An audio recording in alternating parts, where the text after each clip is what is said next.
Hi guys, I hope you're all well. I am so excited and honoured to be sharing my journey with you all today.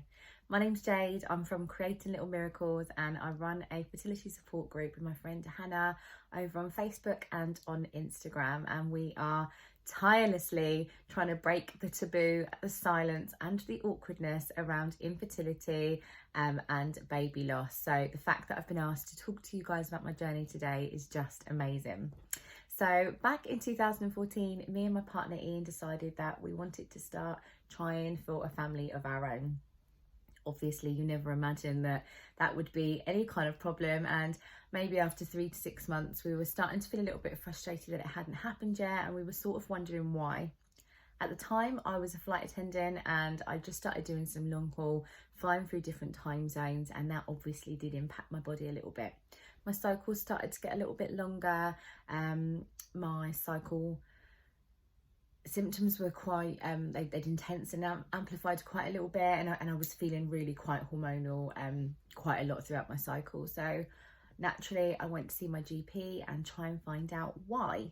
I had some blood tests done and I was told by my doctor that some months I was ovulating and some I just wasn't, which I'm sure a lot of you will empathise, like that can actually be quite normal, that we don't ovulate every single month. So we continued with the investigations from there.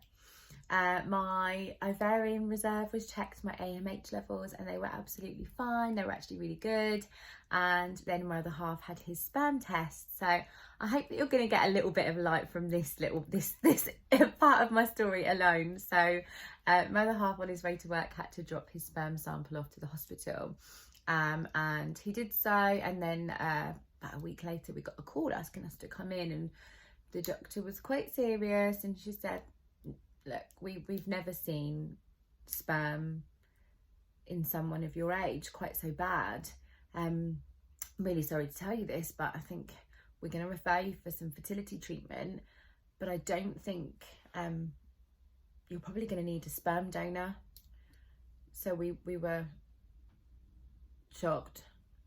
I guess we didn't really expect that. Ian was an athlete, he was a professional boxer, boxed for years, represented UK and stuff like that in the Commonwealth Games in 2010, and then we started to worry, was that why? Like, was it the dieting, was it the running in the sweatsuits to get the weight off?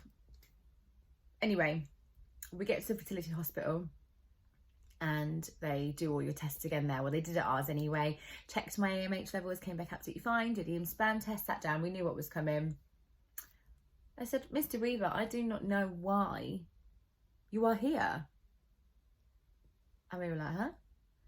And they said, your sperm's absolutely great. Like, I don't know where they got these awful results from. To which point Ian decided to tell me that he'd ran through the hospital because he was running late for work. And when he looked down at the jar, it did look a bit bubbly, was how he described it to me. So actually it was him, it was his fault. And that gave us a little bit of a light on our journey. It still makes me chuckle now.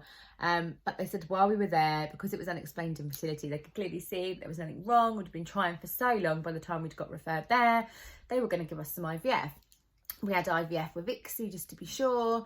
And yeah, so we had 21 eggs collected.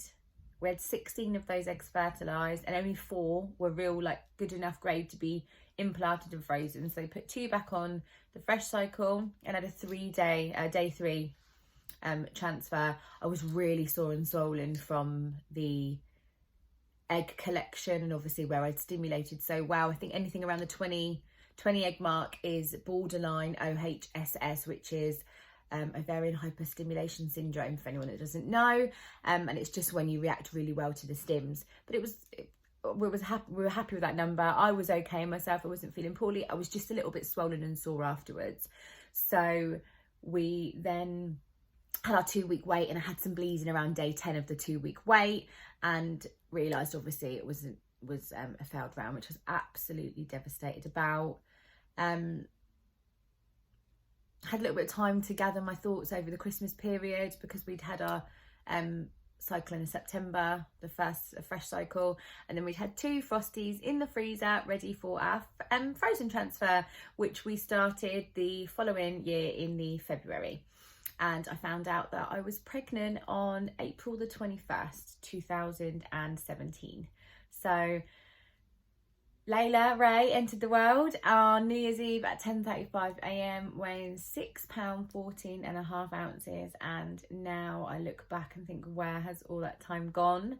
We are now battling secondary infertility, because you do hear that sometimes your cycle gets a little bit of a kick up the bum after you've had a baby, and then it all just starts to work properly. It still doesn't for us. I still don't know what the actual cause of our infertility is, but what I do know is that we can break the taboo on infertility, we can raise awareness, we can put it out there, and if we work together and talk about it and support each other, then we can really transform our future and the future generations for our children to come. 1 in 6 couples will face infertility struggles, and 1 in 4 will be unexplained infertility, and they won't even know the cause of that. But by us speaking out, we can create an amazing community, we can support each other, and hopefully we can look at really tackling the emotional blackmail that comes with the IVF pricing strategy, especially across the UK.